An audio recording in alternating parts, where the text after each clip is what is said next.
Fala galera, aqui é o Lucas Albrecht da Nexto e esse é mais um episódio do What's Next, o nosso MesaCast semanal, que a gente entrevista profissionais de vários setores da cadeia de saúde.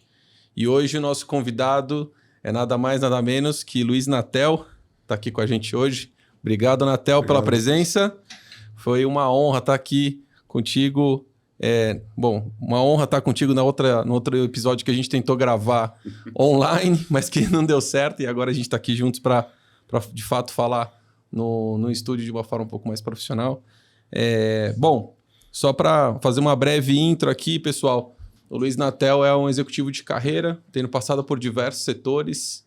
Natel já trabalhou com TI, telecom, serviço, indústria alimentícia e caiu, tem mais ou menos 20 anos na saúde. É isso aí. Então, Natel, mais uma vez, bem-vindo, obrigado, é uma honra estar com você aqui no nosso MesaCast, no What's Next. Por favor, para todo mundo, quem ainda não conhece o Natel do mercado de saúde, que eu acho que vai ser raro o caso, mas, por favor, gasta 5 minutinhos aí para se apresentar para a galera, por favor. Obrigado, Lucas, obrigado, Nexto, pelo convite. O fato de ter gravado da outra vez e ter que regravar custou ele um cachê, tá vendo? Aqui eu estou mostrando para vocês. Esse é o cachê que eu estou recebendo. Estou muito feliz desse cachê. Obrigado mais uma vez pelo cachê que eu recebi. O fato de todo mundo conhecer é ruim, né? Porque mostra que você está velho, que tem muito tempo na indústria. Mas falando um pouquinho rápido de mim, né? Eu tenho 40 anos de profissional. São, como você falou, várias indústrias. Eu comecei minha vida em consultoria. Fui da Andersen.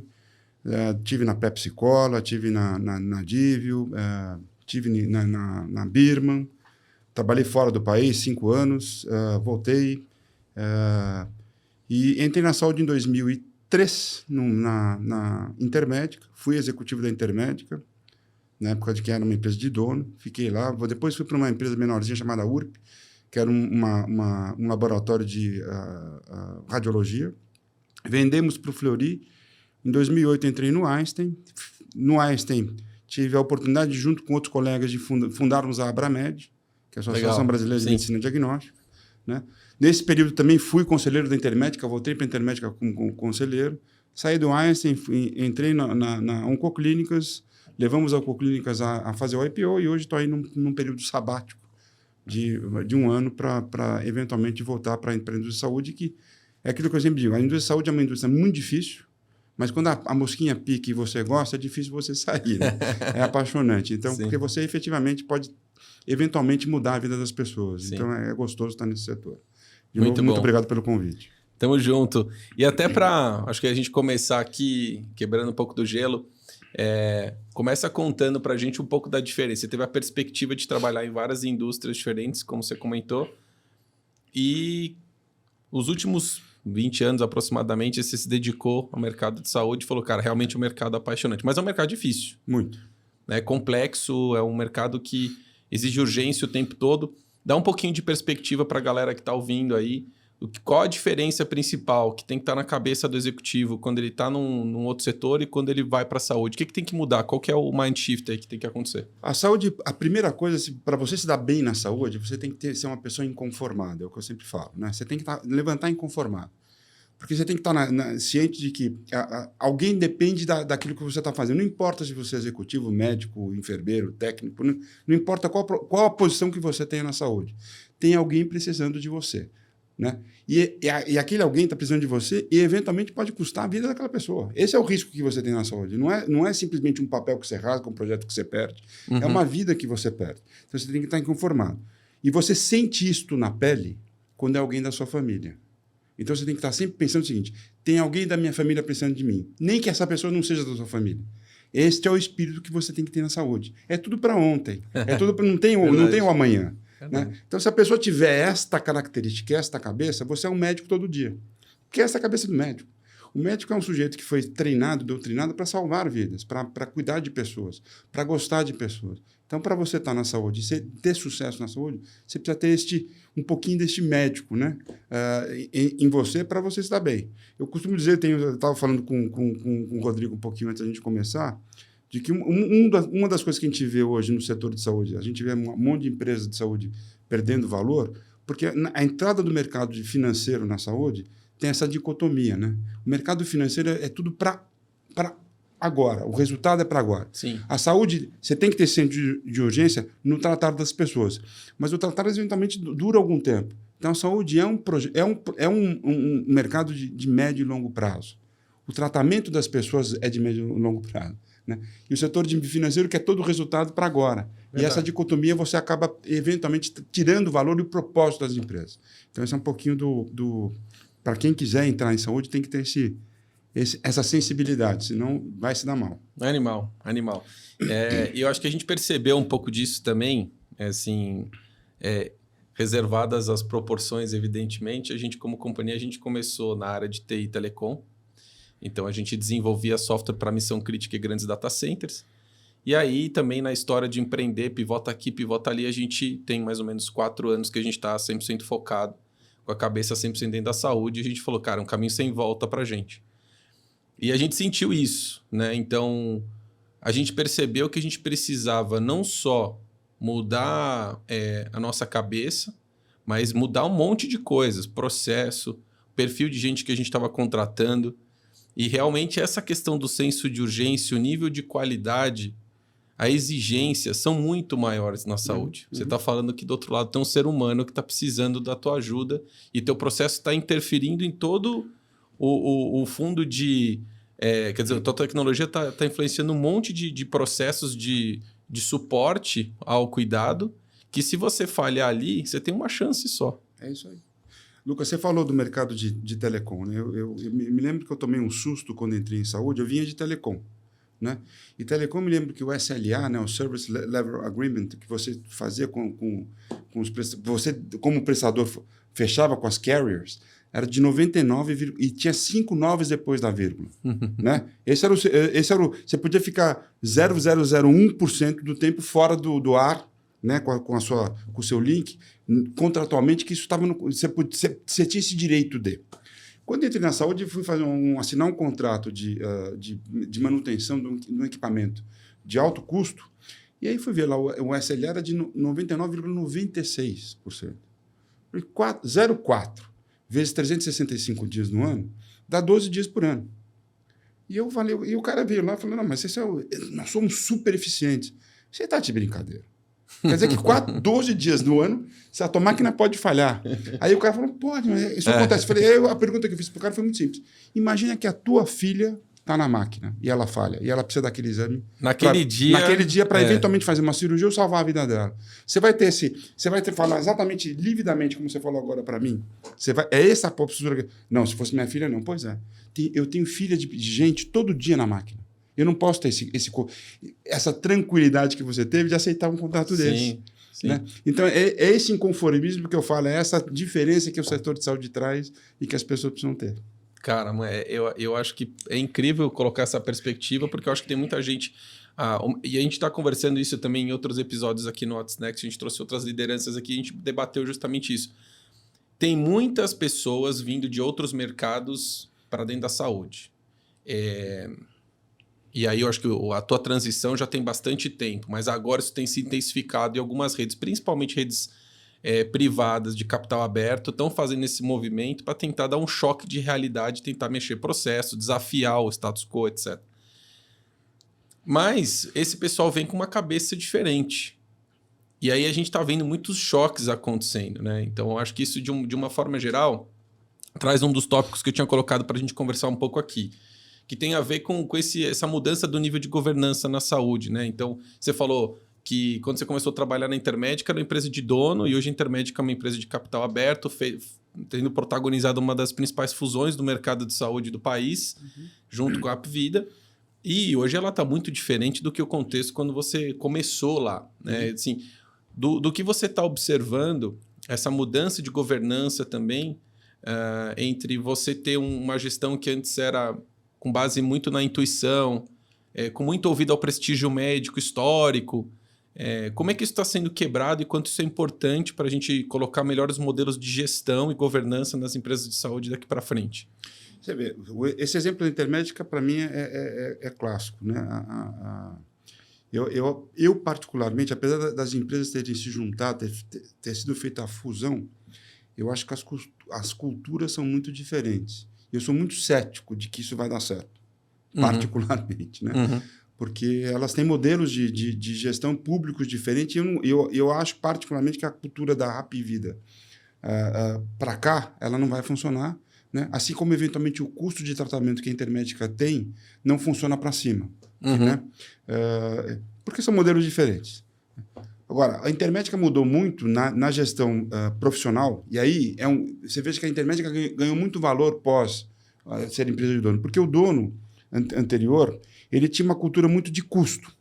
Ele prestava esse serviço, o nosso foco era público D e E, mas era um serviço de altíssima qualidade. Muito difícil você ter um cliente da Intermédica insatisfeito. Né?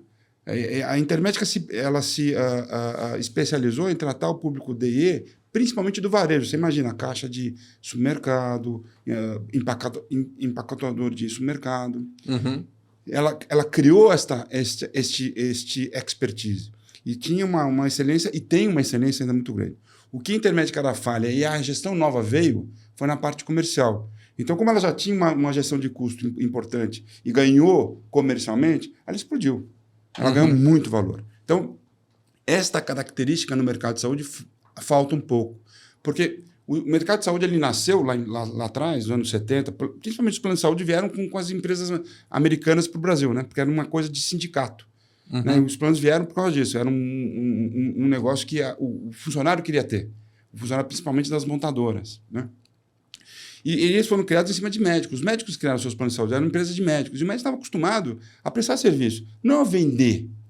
Então, essas empresas não tinham uma parte comercial tão forte. Então, isso faltava e ainda falta no mercado de saúde. Comerciais. Tanto é que é muito difícil você achar um cara comercial bom no mercado de saúde.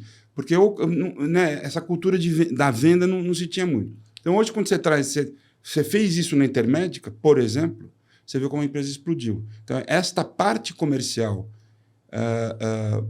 construtiva, né? E não destrutiva, essa parte comercial construtiva no setor de saúde ainda é um ponto falho. Então, tanto é que pessoas que têm um tino comercial e conseguem entender a dinâmica da saúde, elas se destacam muito. Tem exemplos N aí. Hoje, as grandes pessoas, os grandes profissionais que tem hoje na saúde, no meu modo de entender, são pessoas que juntam essas duas coisas, que é o que falta um pouquinho no mercado de saúde, essa visão mais comercial.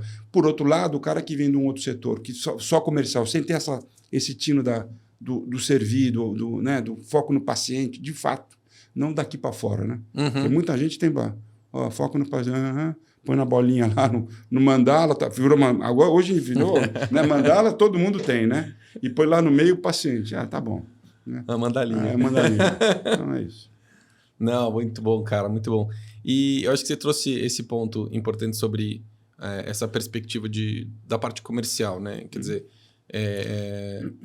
e aí olhando de uma forma geral, um pouco os movimentos que estão acontecendo, até para poder dar eu acho que uma força adicional, até alternativas disponíveis para os usuários e para empresas de planos mais acessíveis, eu queria que você comentasse um pouco desse movimento que está acontecendo. Tem vários planos novos nascendo, alguns de startup e outros dentro das próprias empresas como alternativas aos planos mais tradicionais e nos mais diversos sabores de preço, mas usualmente em preços menores. Eu lembro que do outro papo você até me corrigiu de um dado sobre o número de beneficiários que a ANS publica, que a gente tem aqui, que são beneficiários de plano de saúde suplementar, né? E eu revisei esse número hoje cedo, está na casa de 49 ponto alguma coisa milhões de beneficiários no Brasil atualmente, e esse número mesmo, agora a gente, pós-pandemia, esse número está aumentando. Devagarinho, mas está aumentando. Como é que você acha que essas novas ofertas estão contribuindo para o aumento do número de beneficiários? E você acha que esse movimento que está acontecendo, principalmente desses planos mais alternativos, eu faço uma gestão da linha de preventiva para diminuir o número de sinistro e aí conseguir ter um ticket mais baixo da pólice de seguro. Você acha que esses modelos estão bem calibrados hoje? Você acha que o pessoal que está contratando esses serviços, principalmente esses que são super baratinhos, eles de fato vão ter qualidade de serviço no médio e no longo prazo? Vamos lá, Lucas. O grande problema, na minha opinião, do setor de saúde, ele é básico. Né? Eu vou te perguntar, você já teve em alguns setores. Qual setor tem um negócio chamado glosa? Não tem. Normalmente E o que existe uma confiança e uma auditoria ali do que é feito e entregue, né? Quer dizer... E assim, qualquer setor você tem erro. Qualquer. Você pode errar na construção de um carro, você pode errar na execução de um sistema, você pode errar na confecção de um relatório. Qualquer setor tem erro. E você pode mandar esse negócio errado para o teu cliente e eventualmente faturar esse teu cliente, depois o cara perceber e falar, olha, estava errado. Ou me corrige aqui, ou me devolve meu dinheiro que eu não fiquei satisfeito. Sim. No nosso setor, o setor de saúde, tem essa figura da glosa, que para mim é uma figura que esdrúxula. Quer dizer, você tem ditas fontes pagadoras, tem meta de glosa. Você tem uma equipe lá de auditoria para glosar X% das contas todo mês. Né? E você tem, os pagamentos são feitos 90 dias, 120 dias, até para ganho de fluxo de caixa. Você tem hoje prestadores de serviços pagando os seus contratados lá com 120 dias. É um absurdo. Sim. Né? Então, enquanto você não tirar esta figura da glosa do setor, eu acho que você pode inventar o que você quiser, que o setor não vai ficar de pé. Eu vou chegar no teu ponto. Né? Você vê hoje o pessoal falando de transposição de margem, melhoria de coisa, tudo para... Né? E eu acho que é certo isso, mas, de novo, se você não atacar a base, que é a glosa, tira essa figura da glosa. Acaba com esse negócio. Porque essa é um item de desconfiança. E enquanto o setor não tiver confiança, não voa. Aí você vem planos de saúde sendo criados, que eu acho que tem que criar mesmo, né? Mais leves, para atender a população mais jovem mesmo, que tem outros anseios. Mas uma hora, como é que faz a coisa de mais complexidade? Você consegue fazer esses planos mais leves para o pessoal mais jovem. A população, o Brasil hoje é o país que mais envelhece proporcionalmente no mundo. Então, esses planos mais leves, eles não vão cobrir tudo que o cara precisa. Né? O que você precisa fazer aí para a coisa fechar a conta? Prevenção. Só que prevenção para o brasileiro não tem cultura de poupança. E prevenção significa poupar. É eu investir agora na minha saúde, né? Fazer a coisa primária, né? Para ganhar lá na frente. Só que eu tenho que investir agora. Sim. Eventualmente eu vou ganhar lá na frente, eventualmente eu vou ganhar lá na frente. E vou custar menos para o plano de saúde. Aí vem dois problemas. Primeiro, a falta de cultura do brasileiro. E aí você pode inventar qualquer plano que for, porque o cara não quer poupar. E o segundo é que hoje a característica dos planos no Brasil, 94% são planos empresariais. E o cara muda de emprego. Então você imagina você lá na Nexus, você está lá investindo no teu funcionário para ele fazer uma preventiva, lá sei eu com o plano X. Né? E aí você muda, a Nexus decide mudar o plano X para o plano Y. Então todo aquele investimento que o plano X fez junto com você, quem vai ganhar é o plano Y. Então, eventualmente, a fonte pagadora não quer fazer aquele investimento de prevenção. E eu penso lá da empresa. A empresa faz investimento lá no Lucas, para ele fazer, né? Para ele fazer a prevenção. A empresa investe nele. Ele vai lá, o Lucas amanhã muda para a empresa Z. Sai da Nexus. Quem vai ganhar? Entra uma outra pessoa que quem investiu tem que fazer foi um investimento de novo. Exato. Mas quem investiu foi a Nexus, quem vai ganhar é a empresa Z, porque o cara foi bonitinho lá investido, tá limpinho, mas a Nexus é que fez todo o investimento. Então, esse é um pouco da dicotomia de fazer a prevenção e de fazer a atenção primária. É difícil. Te dou um caso, eu tive agora recentemente no Einstein. E por que eu estou falando do Einstein? Porque pelo seguinte, hoje, depois da folha de pagamento, saúde é o custo mais caro de todas as empresas de serviço. Aliás, de todas as empresas. Né? O Einstein estava tendo um incremento do seu custo de plano de saúde na ordem de 15% ao ano. Nossa. Né? Por custo e tal. Imagina, eles têm 18 mil funcionários, são 40 mil dependentes junto com os funcionários, mais os seus familiares. Hoje está em 1. Eles começaram a investir em atenção primária, que é básico deles, começaram a cuidar da saúde dos seus usuários. Hoje o reajuste está em 1%. Cara, tá excelente. Então, assim, porque estão fazendo a primária, e no Einstein o turnover é um pouco menor, né? A saúde do turnover é alto, mas no Einstein eles conseguem, porque é um centro de excelência, as pessoas não saem muito de lá.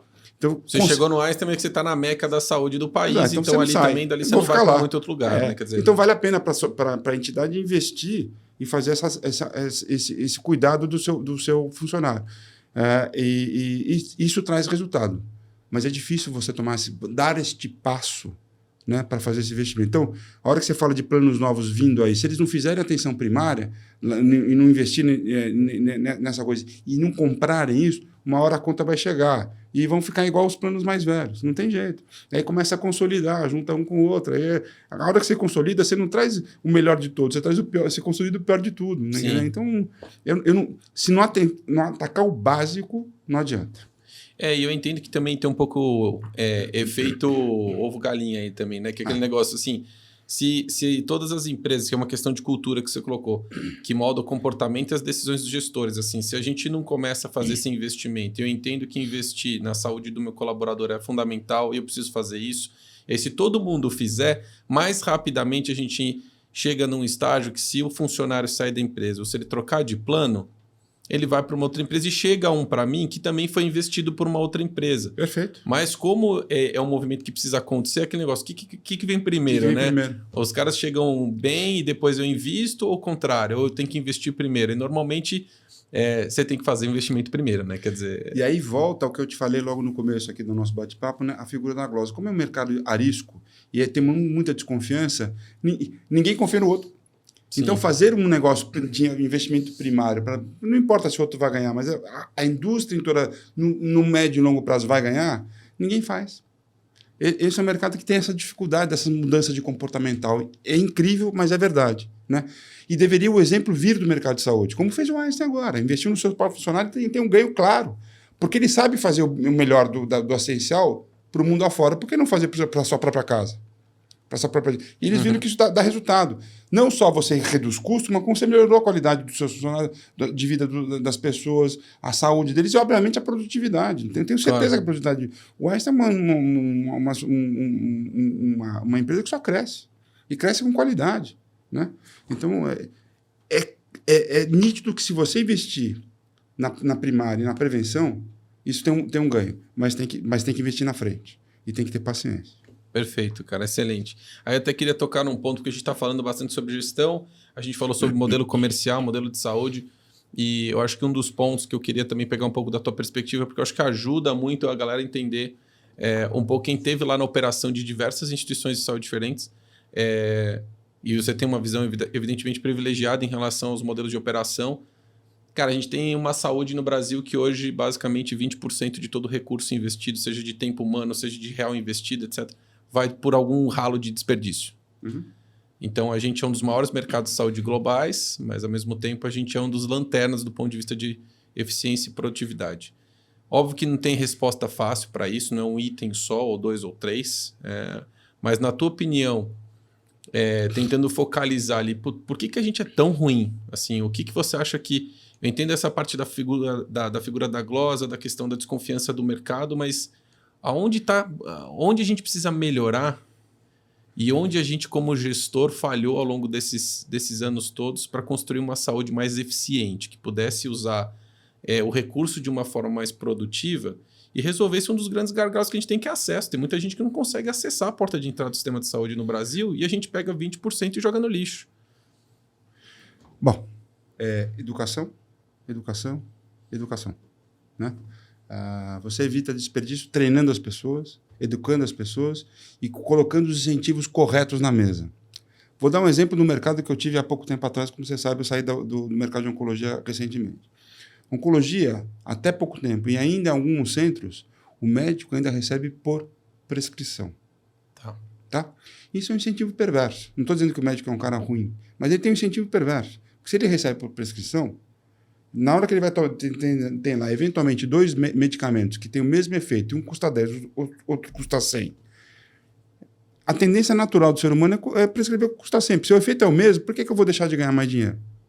Se eu posso ganhar mais dinheiro, não estou colocando em risco a vida do paciente, não estou fazendo nada, mas estou ganhando mais dinheiro. Só que esse mais dinheiro significa que alguém está pagando essa conta.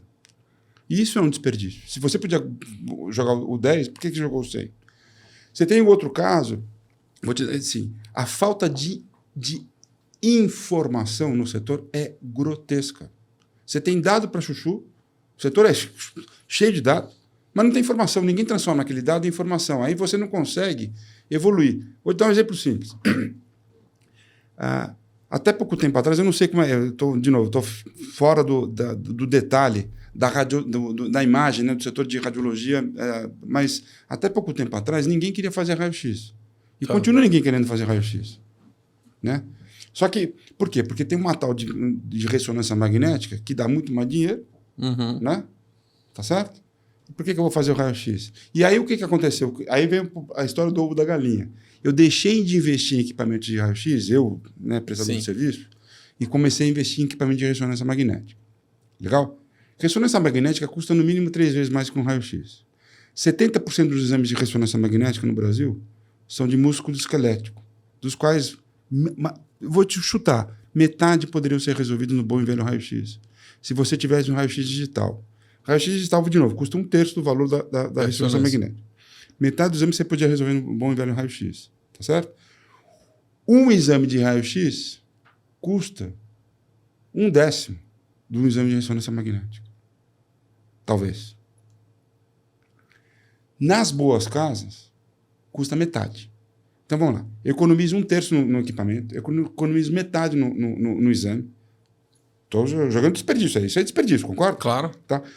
O pior de tudo é o paciente. Vamos lá. Ressonância magnética. Tem preparo. O cara fica 40 minutos na máquina.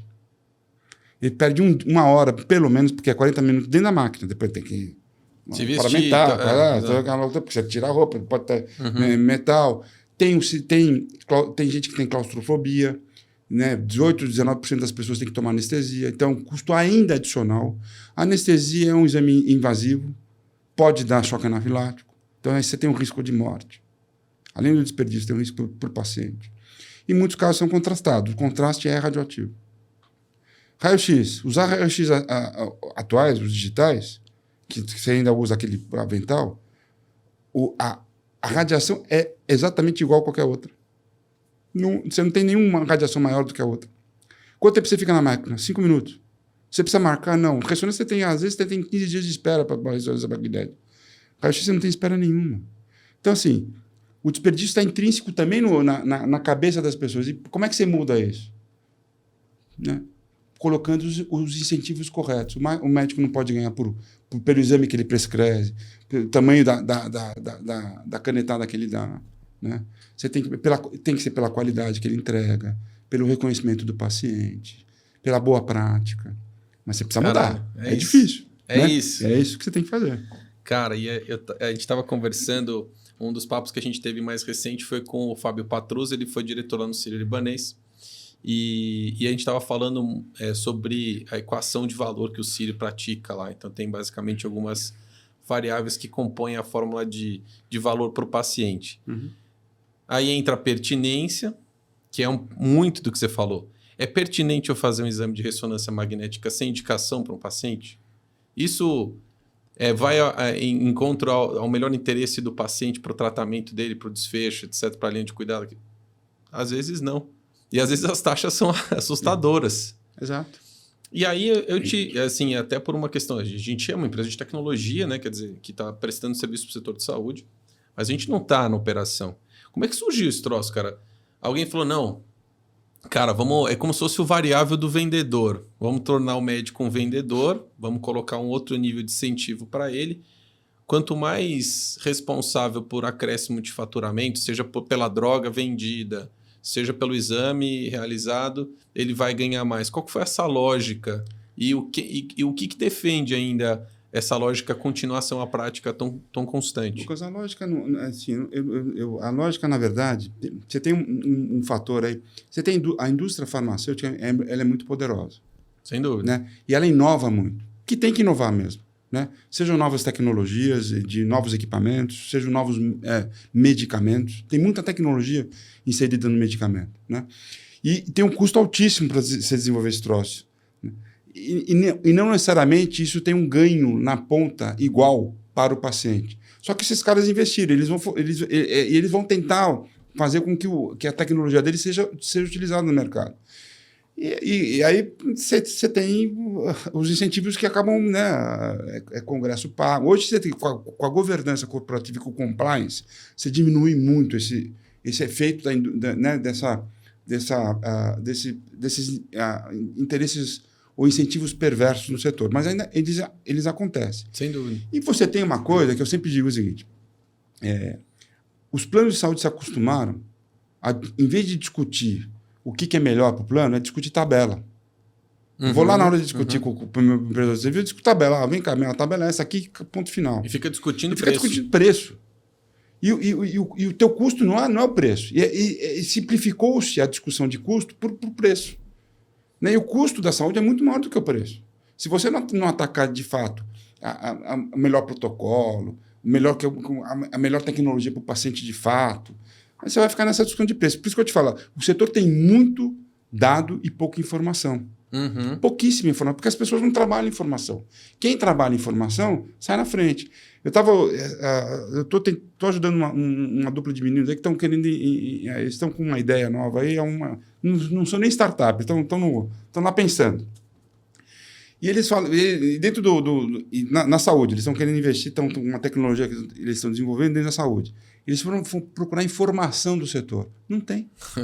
Aí eles pegaram o anuário lá da ANAP, que é o único lugar, né, mais estruturado, que tem um pouco mais de informação, perfeito. Mas ainda assim é informação pertinente àqueles hospitais que são associados à ANAP, que faz um trabalho espetacular. Lá, tem um dado para chuchu lá. Tem. Mas devia ter em mais lugares. Aí você vai procurar no IBGE, vai procurar em outras fontes, não tem, cara. Né? Então é um setor, infelizmente, fundamental, é quase 10% do PIB do Brasil, e que não existe informação. E com dado a rodo. Se você trabalhar os dados que tem aí disponíveis e transformar isso em informação, você vai sair na frente. É o que falta nesse setor. Então, aí as discussões ficam rasas, né? E aí você acaba tendo o tal do desperdício, porque não tem informação. O cara não consegue avaliar se é melhor fazer uma ressonância ou um raio-x. Ou o médico, ele fala, pô, peraí, eu vou fazer o protocolo aqui porque eu vou ganhar mais aqui. Não, vou fazer outro protocolo. Quer ver um exemplo? Por que as fontes pagadoras não pagavam ou não pagam uma consulta melhor para os médicos?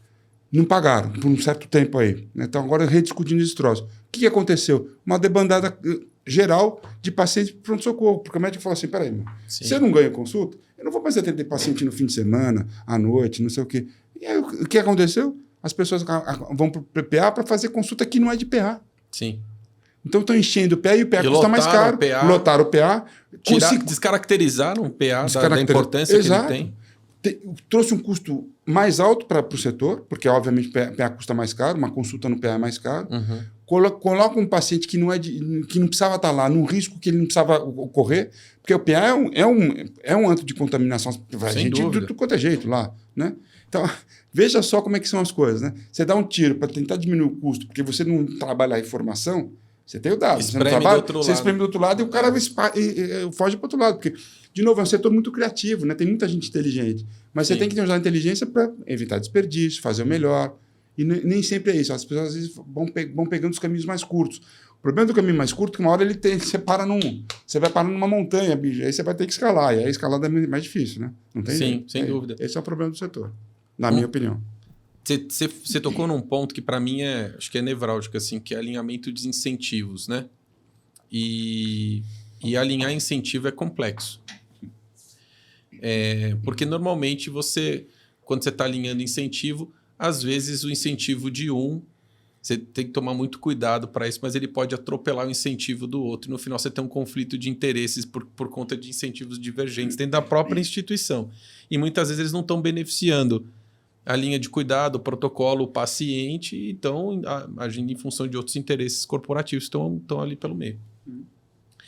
E aí uma coisa que pensando em mudança, em alinhamento de incentivos, a gente vê também, a gente é uma empresa de tecnologia que quando a gente coloca uma solução lá para rodar, a gente está transformando uma série de processos.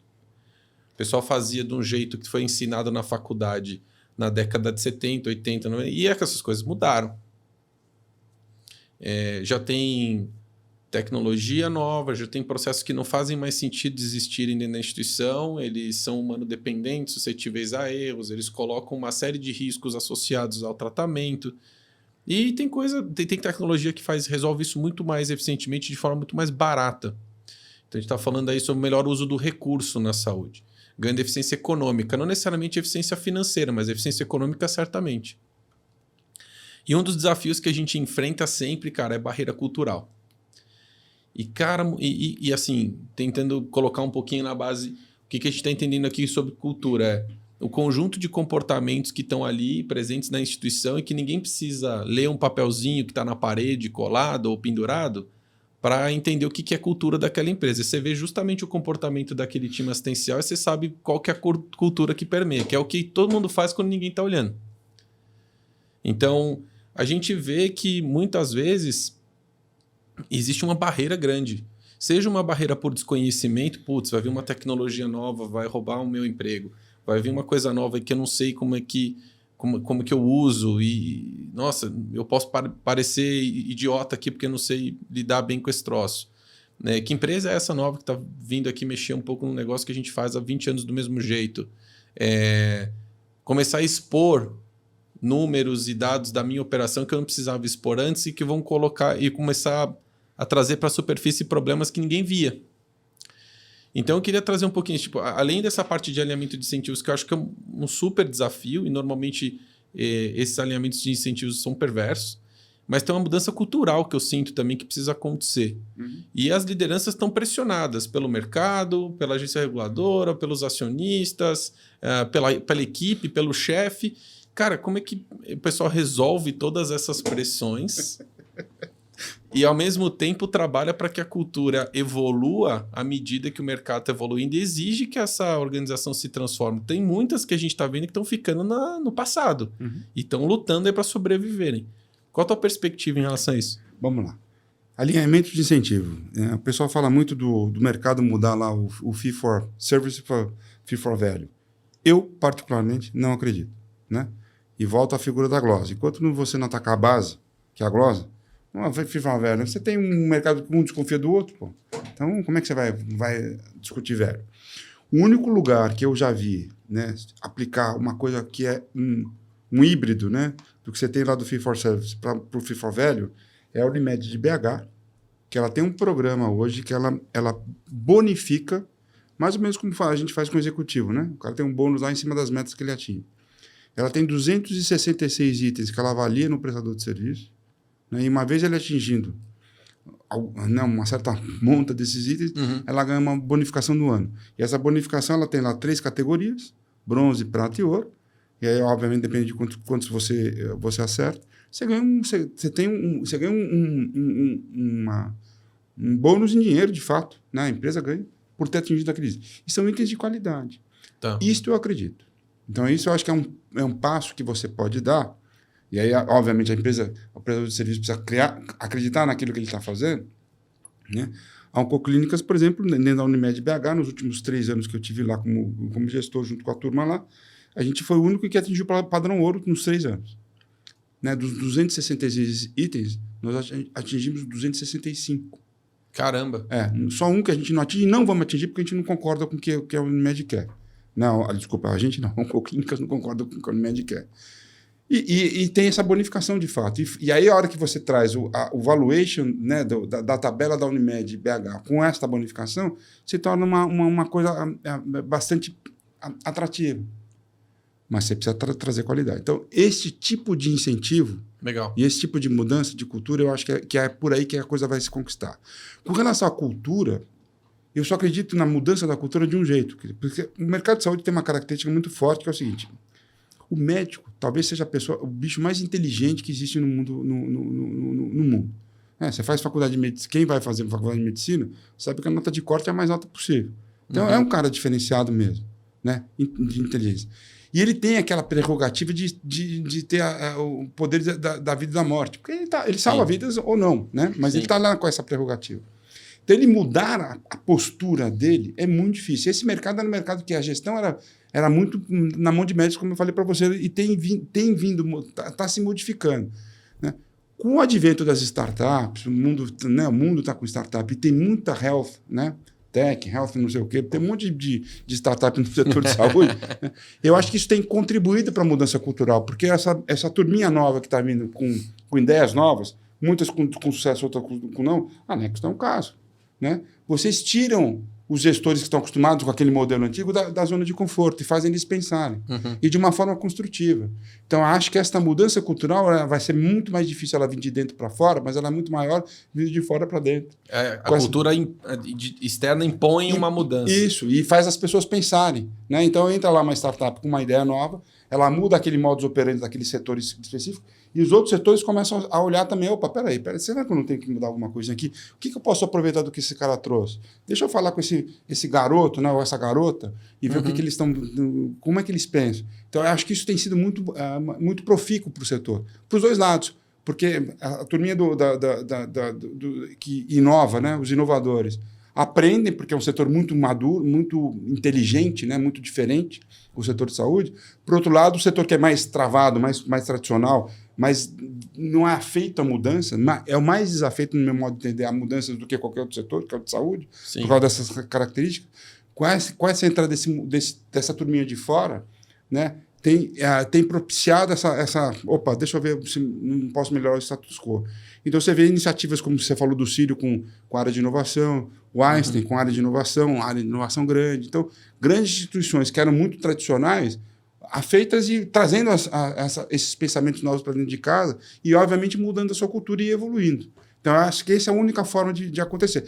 E, obviamente, com novos gestores. E aí acaba trazendo novos gestores, novas formas de pensar. Enfim, esse é um ciclo longo, né? É um ciclo longo, mas é um ciclo virtuoso, na minha forma de entender. Mas é a única forma da coisa acontecer. É de fora para dentro e não de dentro para fora. Eu tenho notado isso também, e a gente tem o privilégio de estar empreendendo. Esse ano completam 12 anos que a gente está, de fato, empreendendo. Então, a gente passou por uma série de estágios, e no comecinho era interessante porque não existia o termo startup, mas assim, era um termo que ninguém usava. Era um termo muito mais recorrente nos Estados Unidos ali. Ainda muito restrito ao Silicon Valley e tal. Naquela época o pessoal chamava de empresa incubada na Tel. Era assim, empresa... Era até um termo estranho, né? Porque você usa uma referência do setor de saúde, embora a gente não era de saúde naquela época, para falar sobre uma empresa nascente, porque não tinha o melhor termo. Então você ia para as incubadoras, não tinha aceleradora, era incubadora. Era um modelo em que eles assumiam que você era um idiota e que sua tecnologia era uma porcaria, que você precisava de tudo para começar a fazer alguma coisa. Era um modelo meio estranho. Mas, de fato, assim, evoluiu muito. Hoje em dia, as startups elas têm uma posição de muito mais receptividade no mercado. E eu acho que os fundos de Venture Capital têm um papel nisso que contribuiu para que as startups ganhassem voz e ganhassem notoriedade. Os próprios empreendedores, a gente teve uma safra de muitos bons empreendedores nos últimos 10 anos que fizeram empresas magníficas, que também pavimentaram assim, o caminho para outros empreendedores como a gente e tantos outros.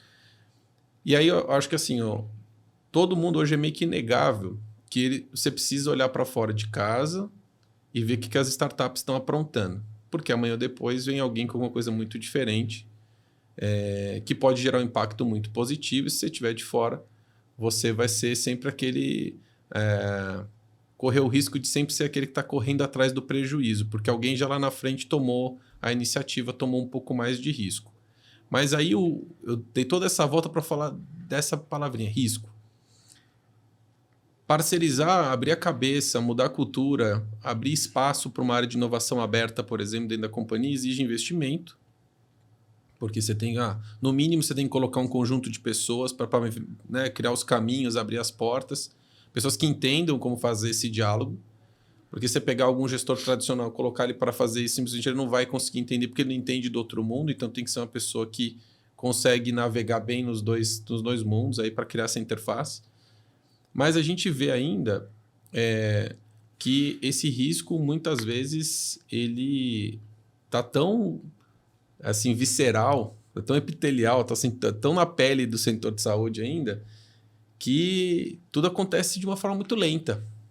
Então, vamos lá, vamos fazer um piloto. É um piloto de vários meses, tem que envolver 30 pessoas para tomada de decisão. E eu sei que você é um gestor pragmático pra caramba, que vai lá, cara, é isso, qual que é o resultado? Cara, beleza, vai lá, testa, erra rápido, vamos para a próxima. E foi assim com que a gente fez negócio juntos já no passado. Então, mas isso não é regra do mercado, né? Quer dizer, tem muita gente ainda que toma, quer ver o outro fazer primeiro para ver se não se ferrou e deu com burro na água, para ver se depois ele testa e tal. Então a gente vê muitas áreas de inovação aberta que de fato tentaram criar esse caminho, mas de fato poucas soluções conseguiu internalizar e virar dia a dia da saúde. O que está faltando aí nessa interface? Os executivos precisam tomar mais risco, aprender a tomar risco? Sim. E aí tem uma característica clara do setor. Boa. Tem uma característica clara do setor, Lucas, que é o seguinte. Por ser um setor, de novo, médico, e o médico ser um cara acostumado a ele tomar a decisão. Ele não compartilha a decisão. O médico tem um pouco de dificuldade de trabalhar em equipe. Eu vou chegar num... Então, a hora que você tem dificuldade de trabalhar em equipe, você quer tomar decisão, você centraliza. Então, as coisas se tornam mais lentas. Porque, na medida que a empresa cresce, os processos complicam, duplicam, né? Tem muita decisão para ser tomada. Se você centralizar, a coisa vai ser lenta. Só você toma a decisão. Se você não monta equipe, não confia nas pessoas e consegue ser pragmático, como você falou, porque o pragmático não é você. Você não tem, a hora que você está depende da função que você tem, você não consegue tomar você não consegue olhar tudo no detalhe que deveriam ser olhados. Você tem que ter as pessoas olhando e confiar naquilo que a pessoa vai te trazer. Falar assim, olha, vem lá o Lucas e fala para mim, pô, Anatel, vamos fazer aquele negócio que vale a pena. Você fala, putz, se a pessoa olhar aquilo lá, deixa eu ler o livro inteiro. Na hora que eu terminar de ler o livro, eu te falo. Não dá. Eu tenho que chegar acreditar no que você está me falando, então eu tenho que te trocar. Uhum. Você não acredita. E esse é um pouquinho do problema do setor. O problema não... Montar equipes, trabalhar em equipe é uma dificuldade do médico. E não é por maldade, não. É porque ele foi criado na escola. É ele tomar a decisão e ele assumir o risco sozinho. Sim. E a hora que ele é criado assim, ele não consegue dividir. A hora que as coisas se complicam e o cara entra numa gestão, ele traz para a gestão do centro cirúrgico, ele traz para a gestão da empresa. E aí a coisa gargala. E aí não consegue tomar decisão, não consegue ser ágil como deveria ser. Então esse é um dos problemas da indústria. Por isso que eu te falo que a mudança cultural tem que vir de fora. Porque muitos dos caras acostumados a tomar decisão centralizada não conseguem mudar. E não vão mudar. Está intrínseco nele, ele aprendeu na escola, ele aprendeu com 18, 19 anos, quando ele entrou na faculdade. Ele não vai mudar, é muito difícil ele mudar o mindset dele. Ele pode eventualmente se adaptar, mas assim ele vai ficar meio arisco. E aí é um setor já arisco, eu te falei com o negócio da glosa e tal. Uhum. Você soma tudo isso aí, é difícil você ter uma mudança cultural e as pessoas assumirem risco. Porque assumir risco é mudança de mindset. E o cara assumir o risco tendo certeza de tudo, aí não é risco. Aí é certeza. O risco é você ter uma parte que você não tem a certeza. E o médico não gosta de tomar essa decisão de que não tem a certeza de tudo. E ele está certo. Porque a hora que você está lidando com vida, você tem que ir para o lado quase 100% da certeza. Só que gestão não é assim. Sim. Né? Você tem que ter, às vezes é o feeling, às vezes é a confiança na tua equipe, às vezes, né? é o pragmatismo, porque às vezes a decisão tardia, uma decisão, ela já é errada por si só, porque ela está tarde. Né? Então, as mudanças vão ser lentas mesmo, doutor, não tem jeito. O setor... ansiedade aqui no empreendedor que quer fazer tudo para mas não tem jeito, o empreendedor é assim. Vocês, empreendedores, e vocês, gente jovem, com essa cabeça diferente, vão ser as pessoas que vão impulsionar essa mudança no setor de saúde. Mas vocês vão ter que ter paciência. Eventualmente, vocês não vão ver essa mudança. Vai vir para a próxima geração. Paciência faz parte da... Eu sempre falei isso. Eu falo para meus filhos, eventualmente, o que a gente vai fazer hoje não vai ser para nós. Vai ser para alguém. Mas você tem que fazer o que você acredita. Né? E o setor de saúde precisa de pessoas que pensem diferente e mudem essa cultura.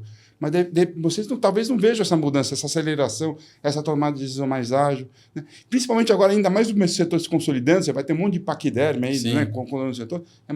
O paquiderme ainda, pô, sou grandão, sou não sei o quê, mais difícil eu querer mudar. Aí, agora, claro. Né? Então, é um jogo de paciência, de vai um pouquinho, dá um passo para frente, alguns para trás, vai indo. Mas você acha que o vetor é positivo? Sem assim? dúvida. Não, eu tenho certeza, não acho, que o vetor é positivo. Né? Senão você não teria hoje um Einstein com uma área com uma Eretz Bio lá, apostando um monte em inovação. Né?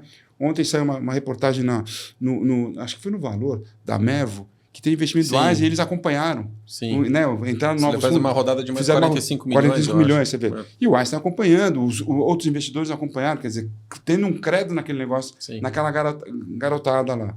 E outros casos, eu estou citando um case que saiu ontem no jornal, né? Você tem o Círio com a área dele de inovação, você tem outras empresas com a área de inovação, vários. O Itaú também em saúde, o Bradesco já tem saúde. Então, sim, eu acredito sim, mas é um processo.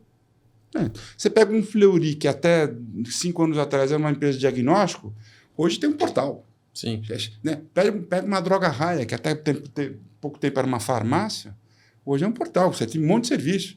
Então, mas isso leva tempo, são pessoas novas entrando, pessoas com visão diferente, cultura diferente, e mudar uma cultura não é do dia para a noite. Você tem, Sim. né? Então, esse é um processo. Ele é muito positivo. E aí eu queria pegar um gancho, tá zero aqui no meu script, o papo foi muito melhor do que eu imaginava aqui em algumas frentes. Eu queria pegar um pouco da tua... Rodrigo, outro livro, hein? Tem um ponto aqui que você falou no começo, mas eu acho que acaba resgatando um pouco agora, que é a questão de você saber o timing e a maturidade com que as coisas acontecem num setor que toma decisão de forma mais lenta e naturalmente vai tomar, não só porque a gente teve os movimentos todos que a gente citou aqui, mas pelo perfil cultura dos gestores. Como é que a gente educa o capital para ele ser paciente com a saúde? Porque você sofreu isso, quer dizer, Sim. Você passou por isso e a gente não é muito diferente. A única diferença é o tamanho do cheque. Você trabalha com 7, 8 dígitos, a gente trabalha com 6. A diferença é da ordem de grandeza. Não, eu acho que isso é indiferente, Lucas. O tamanho do cheque, o tamanho do valor, isso indifere. Né? O setor de financeiro ele tem essa característica mais de imediatismo com relação a resultados financeiros. Veja que o setor de saúde é um setor paradoxal, né? A gente falou que ele é um setor lento na tomada de decisão da cultura, dos movimentos. Mas ele quer uma sinergia de M&A em 6 meses. Quer fazer e quer uma sinergia de 6 meses e quer atender, e tem que ter aquele senso de urgência no atendimento do paciente, né? Então, assim, é um setor paradoxal, né? No assistencial, na tomada de decisão, na cultura, são coisas diferentes. Já o setor financeiro também, né? É um setor que os caras querem tudo agilidade para ter resultado e o setor de saúde não é assim. Porque, de novo, a saúde é um negócio que você constrói, é tempo e tal. Como é que você faz isso? Cara, batendo, conversando, falando, educando, ensinando, contrapondo. Não tem jeito. Só o tempo vai fazer isso mudar. E as pessoas entrando e sentindo como é o setor de saúde, aprendendo. E obviamente, o setor de saúde vai ter que ter vai ter uma mudança, vai ter que se adaptar em algumas coisas, e o setor financeiro vai ter que entender um pouco melhor o setor de saúde. E vai ter um ponto de confluência aí. Perfeito. Quando ele vai chegar, não sei. Mas se as pessoas não baterem, não contradizerem e se ensinarem, aí não muda mesmo. E eu não acho que isso vai acontecer, porque também no setor de financeiro tem muita gente jovem, muita gente questionando, né? Sim. Que é legal. Então, eu acho que esses dois pontos, né? A cultura nova vindo para o setor de saúde através das startups, das mudanças, e o setor também financeiro entrando, eu acho que essa somatória vai trazer uma mudança para o setor de saúde que, se Deus quiser, vai torná-lo mais ágil, mais eficiente, menos desperdício, mais assertividade, né? E, consequentemente, mais saúde para as pessoas, que é o que mais importa. Sim. O resto não importa. O que importa é a gente trazer mais saúde para mais gente. Né? Exato. E aí, nesse ponto, eu vejo muito sobre como é que a gente impacta mais vidas, né? Como que a gente resolve os principais problemas. A gente falou aqui de ineficiência, a gente falou também a gente falou sobre acesso, então tem alguns problemas graves do setor de saúde que a gente precisa ainda endereçar. E a gente, como liderança, a gente precisa também pavimentar um pouco o caminho que a gente quer para transformar o setor. E e acho que você citou um pouco no começo de uma forma muito contundente, que é, cara, você tem que ser inconformado. Porque o inconformado, ele acorda no primeiro, no segundo, no terceiro, e depois de 4 anos, 5 anos, ele continua acordando inconformado. Tem que ter essa característica mesmo, que você tem que ter... E aí, sangue frio para continuar. E tem que acreditar no propósito ali. Entendo. Eu vejo Eu tenho diversos, assim, tive a oportunidade dos últimos 4 anos conhecer excelentes empreendedores, principalmente em saúde, assim. Eu tenho grandes amigos empreendedores hoje. E todos eles que estão na saúde, cara, não foi um ciclo de 1, 2 anos para as empresas começarem a ganhar maturidade. A Nexto tem 4 anos em saúde. A gente tem o privilégio de atender hoje centenas de clientes espalhados em mais de 16 estados, mas foi um processo de um tijolinho por vez e continua sendo um processo de tijolinho por vez. Às vezes a gente quer, não, agora a gente tem que dobrar, a gente tem que triplicar. E cara, às vezes eu brinco com o pessoal de, pô, 2 mães não fazem uma criança em 4 meses e meio. Tem uma dinâmica do mercado que tem que ser respeitada. Mas olhando isso, eu vejo como é que a resiliência desses empreendedores é importante para eles continuarem batendo, sendo inconformados e questionarem o status quo ali, colocarem isso. Mas tem uma hora que cansa. Aí você chega para o capital, chega lá para um fundo de venture, principalmente aqueles que não são especializados no setor, e são poucos os que são, eles esperam que a velocidade com que as coisas aconteçam seja igual a uma fintech ou uma empresa de software puro que está atendendo, sei lá, mercado de massa. Então, é bem diferente a velocidade com que as coisas se transformam, né? Então, aí eu queria pegar um pouquinho, já caminhando aí para o final, um pouquinho da tua experiência toda, que dicas você daria para essas pessoas que estão ali no dia a dia batalhando, tentando entrar no mercado de saúde, muitas vezes tomando portada na cara, porque os veículos e as portas não estão exatamente abertas o tempo todo, você tem que ser muito inteligente para saber a forma como entrar, não desrespeitar o status quo, mas aproveitar essa informação para trazer uma solução que seja melhor, mas também respeitando o que já foi construído e as pessoas que estão ali. Cara, qual que é a grande dica e como é que você acha que é o caminho ali para tentar acelerar um pouco esse processo e aí, de fato, né, conseguir viabilizar o negócio, não ficar ali esperando 3, 4 anos sem ver de fato a coisa acontecer? Lucas, dica é difícil, né? Porque assim, a primeira coisa é a seguinte: quem fica cansado muda de área. Porque assim, essa é uma área que cansa mesmo. Por isso tem que gostar muito. Por isso que dizem que ser médico é um sacerdócio. E quem está em saúde acaba sendo médico, portanto é um sacerdócio também. Então você vai se cansar e você tem que estar imbuído de fazer aquilo lá. E pronto. Né? Então, picou, gostou do setor? Fica. E não enche a paciência. Toca a vida, né? Porque vai cansar, vai tomar portada na cara, tem muita coisa para mudar, tem muita coisa para fazer. Sim. E é conversa, é discussão, é frustração, mas também é muita evolução. E assim, o que é legal? Eu acho que quando você faz um projeto, e eu já fiz vários projetos, e aquele projeto dá certo, você fica super feliz, né? Sim. A hora que você faz alguma coisa em saúde, que você consegue ver o efeito de salvar uma vida, não tem preço. Então, essa é a Pagou diferença. os 2, 3 anos de cansaço. Pagou tudo. Né? Pagou tudo. Todas as frustrações que você teve, todos os cansaços que você teve, todas as melecas que você engoliu, aquilo te valeu. Então, acho que esse é o diferencial. E esse é o ponto nevrálgico na saúde. Você tem que ser um cara incansável. Paciência.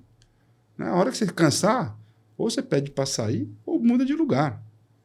Não tem jeito. Porque, de novo, é um sacerdócio. Eu, particularmente, não cansei da saúde. É o mercado que eu mais atuei dos 40 anos que eu tenho, porque é o mercado que eu mais senti, né, prazer quando a coisa dá certo. Sim. E é o mercado que eu mais senti vontade de mudar quando a coisa dá errado. Né? E é muito legal porque assim, você vê claramente a hora que você faz a diferença. E não é você, a equipe, a instituição que você está. Não é um negócio individual. Uhum. O individual, o cara que é o artista ali é o médico. Esse cara que tem que estar no palco. A gente está ali para fazer com que o show dele dê certo. Ele é que faz o show. Uhum. Que, aliás, tem muito executivo, muita gente que entra nesse setor querendo dar show. Não é o mercado que o executivo vai ser show. Tá? Ele quer dar show, vai para o mercado financeiro, que aí o executivo dá show, né? O banqueiro, etc. Aqui não. Quem é o cara do show que vai subir no palco é o médico. Ou a equipe multiprofissional, junto com o médico. É um trabalho de equipe. Mas não é do executivo, não é do cara que está lá suportando. Esse cara tem que ter muita paciência, resiliência, vai tomar portada, vai ser, às vezes, menosprezado. Você tem que engolir sapo, um monte de sapo. Mas você vai evoluindo. E outra, quando você ganha o respeito e as pessoas te enxergam como uma mais-valia, aí é o nirvana, cara. Para quem gosta de fazer diferença para as pessoas, é o Nirvana. É isso, eu acho que assim, tentando também colocar para a audiência um pouquinho, a gente sempre tenta trazer o porquê, por que a gente faz as coisas aqui na Next. A gente não quer fazer as coisas sem explicar o porquê, acho que tudo tem uma razão. O programa, o What's Next, ele nasceu para, de fato, trazer... E assim, o Brasil é um país, e todo mundo tem sabe... Tem um Nexto, né? Tem um Nexto. Não é isso? E tem até uma origem aí, Não é viu? Depois eu te explico aqui em off, a gente toma um café, eu te explico como é que foi o nome. Mas assim, a gente percebeu que o Brasil é um país continental, muitas das informações ficam clusterizadas aqui no polo de saúde, onde de fato a gente está aqui, Rio, São Paulo, Minas, no máximo ali em alguns outros estados, mas tem muita informação concentrada, as melhores práticas de saúde, o melhor financiamento, ou financiamento até mais barato, mais compreensivo, está muito concentrado. Concordo. O Brasil é um país concentrado.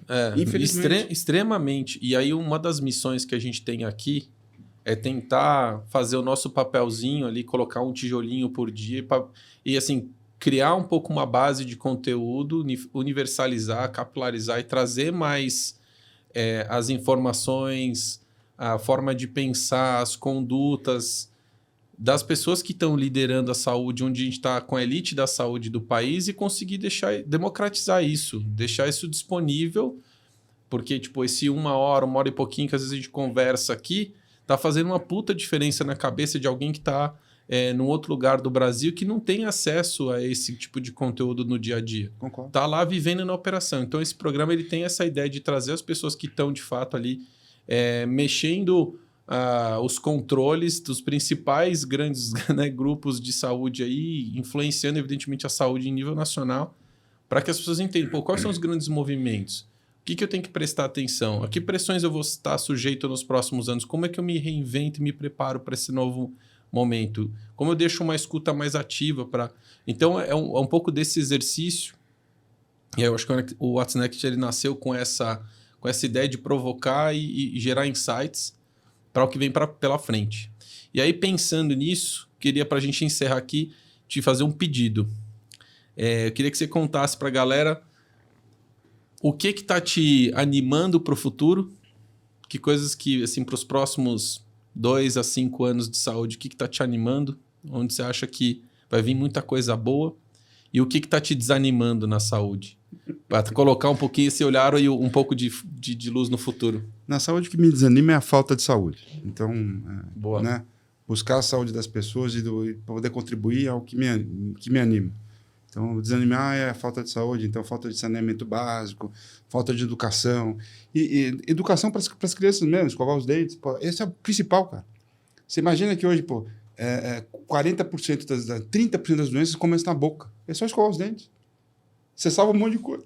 Olha a coisa simples. Não, mas escova uma pasta de dente para uma criança, com água, obviamente com água corrente, né? Tem que, né? Por isso que eu te falo. Então, o que me desanima na saúde é a falta de saúde. O que me anima na saúde é poder fazer a diferença para as pessoas, e eu vou continuar tentando fazer a diferença para as pessoas, participando de equipes que façam a diferença. Que eu não acredito que ninguém faça sucesso sozinho. Sem dúvida. Particularmente, para mim, não funciona. Então, eu estou muito motivado, eu volto para a saúde, como eu te falei, estava comentando com você, eu volto para a saúde, se Deus quiser, daqui a pouquinho, quando acabar o meu sabático, para poder tentar ainda contribuir mais, porque eu ainda tenho muita lenha para queimar, né? Quero ter muita lenha para queimar. Já estou contribuindo, porque tenho dos meus 4 filhos, dois vão fazer, um está fazendo medicina, outro vai fazer medicina, então... Uma leve pressão paterna. Na verdade, é uma leve impressão materna, né? Ixi, a minha vontade era que, como eu tinha há 20 anos que eu tento mandar em médico, agora eu estou tentando, acho que eu vou conseguir. Né? Que é a primeira vez que eu vou conseguir, não consigo mandar em filho, mas eu vou conseguir mandar num filho médico, né? Então vamos ver. Então é isso. O que me motiva é poder participar de equipes que possam fazer a diferença, Lucas, e poder contribuir com a saúde, com a indústria da saúde, que é uma indústria que faz muita diferença. E o que me desanima, de novo, é a falta de saúde. Né? Excelente, cara. Queria te agradecer fortemente você ter me convidado. Né? Eu sei que você... para mim é um prazer estar aqui com vocês, poder contribuir. E conte comigo para qualquer outra coisa que eu puder. Cara, excelente. Para a gente foi um prazer mais uma vez. Eu peço de novo desculpas pela tentativa frustrada de gravar a primeira vez. Só para todo mundo saber, a gente tentou gravar no modelo online, teve problema de conexão. Aí ele teve que ser, evidentemente, remunerado com um livro para perdoar a gente por uma falha técnica, mas assim, já corrigida. Para a gente é muito bom. Eu acho que a Nexto ganha muito, mas o mercado ganha muito mais. Ouvindo pessoas como você, compartilhando um pouquinho da sua experiência, tua visão. Eu acho que a gente tem esse papel de tentar levar a informação para o máximo de gente possível, tentar levar essa galera para um próximo nível, e a gente tenta pegar cada pessoa que sabe falar muito bem sobre um monte de temas. Você podia estar aqui em todos os episódios, podia repetir, porque você vai falar bem de todos os temas. Então, mas, cara, muito obrigado mais uma vez, foi um prazer. E conta com a gente também. Tá nos escutando aí. Muito, muito, muito obrigado. Gente, mais uma vez, Luiz Natel, obrigado. Obrigado.